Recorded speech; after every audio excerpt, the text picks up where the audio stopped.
Today I am proud to welcome and offer the strong support of the United States for the applications of two great democracies and two close, highly capable partners to join the strongest, most powerful defensive alliance in the history of the world.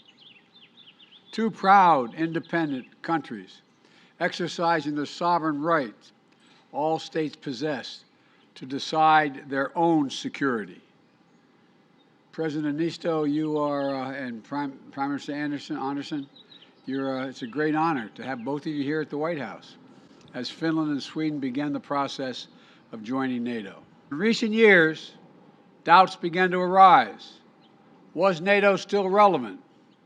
Was it still effective? Is it still needed in the 21st century world? Today, there is no question. NATO is relevant, it is effective, and it is more needed now than ever. And both Finland and Sweden are already working in coordination with the United States and our other allies and partners to support the brave people of Ukraine as they defend their freedom against Russia's invasion. We have consulted closely at every stage as Sweden and Finland made their determinations. And today I'm proud to assure them that they have the full, total, complete backing of the United States of America. Today, my administration is submitting to the United States Congress reports on NATO accession for both countries so the Senate can efficiently and quickly move on advising and consenting to the treaty.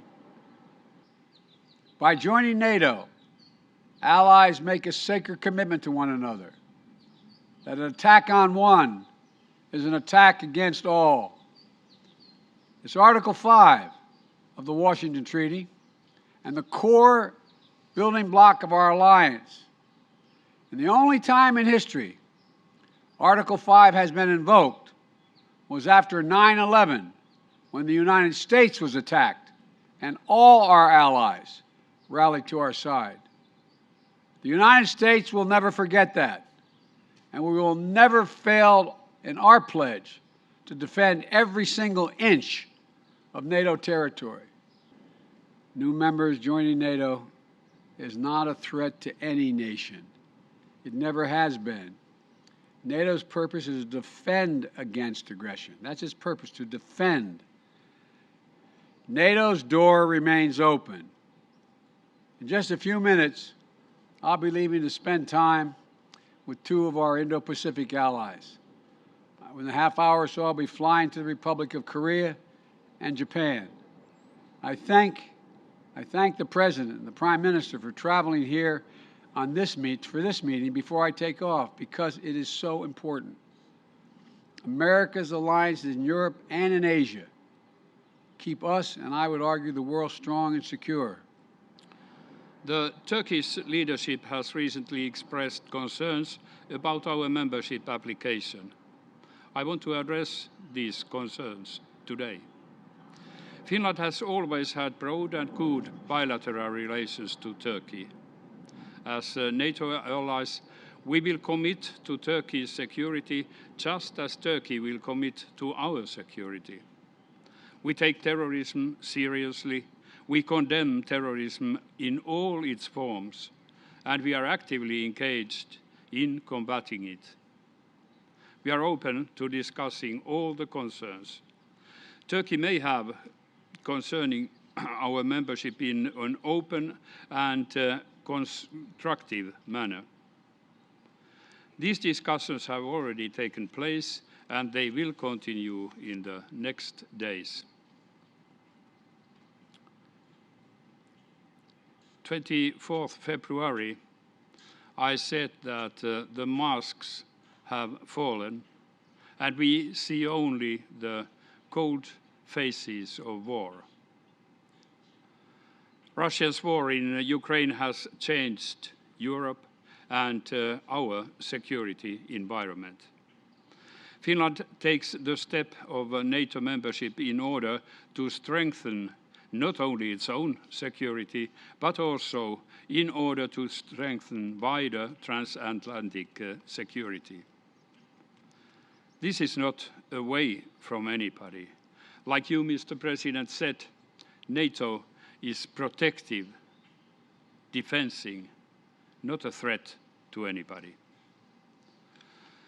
At the same time, we must not forget that at this very moment, the brave people of Ukraine are fighting not only for their own freedom and democracy, but for our common security.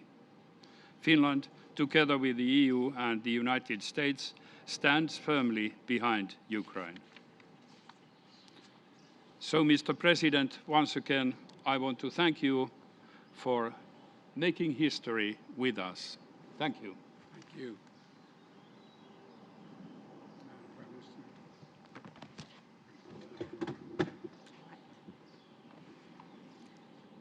Mr. President, thank you for welcoming President Niinisto and me to the White House. The bonds between Sweden and the United States, they are strong and long-standing.